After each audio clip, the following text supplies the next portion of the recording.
কালকে খুব ব্যস্ত থাকার জন্য আমি ব্লগটা ছাড়তে পারিনি। সোমবার ছিল, শ্রাবণ মাসের শেষ সোমবার। তাই আমাদের ঘরের ঠাকুরকে দুধ, দই, ঘি, মধু দিয়ে সুন্দর করে স্নান করিয়ে সাজিয়ে তুললাম। আর এটা আমাদের ঠাকুর ঘর। আজকের দিনটা অনেকটা স্পেশাল হতে চলেছে, কারণ প্রত্যেক 15ই আগস্টের আগে আমি অফিসের জন্য কিছু না কিছু একটা কিনি। আর এই 15ই আগস্টের আগেও অ্যাজ ইট ইজ আমি বেরিয়ে পড়েছি, যাচ্ছি চাঁদ নিতে। কারণ 15ই আগস্টই আমার অফিসের অ্যানিভার্সারি।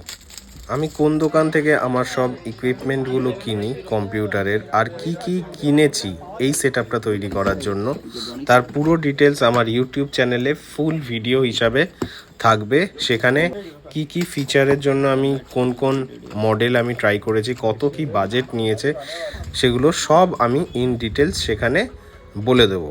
আর আমার ল্যাপটপটার প্রায় খুবই বয়স হয়ে গেছে, তার জন্য অনেক থ্যাঙ্কফুল আমি আমার ল্যাপটপের কাছে। ওখান থেকেই আমার লাইফের জার্নি শুরু, সেখান থেকে আমার পুরো এই অফিস তৈরি করা।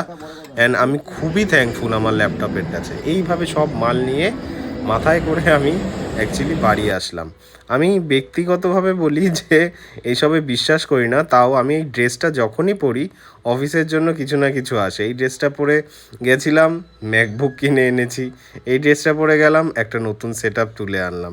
এর ডিটেলস আমি আরও ভালো করে ইউটিউবে বলবো, আগেই বললাম।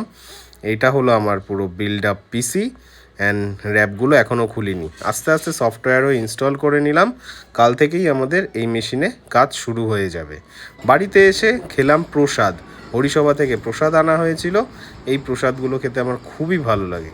আজকের জন্য টাটা।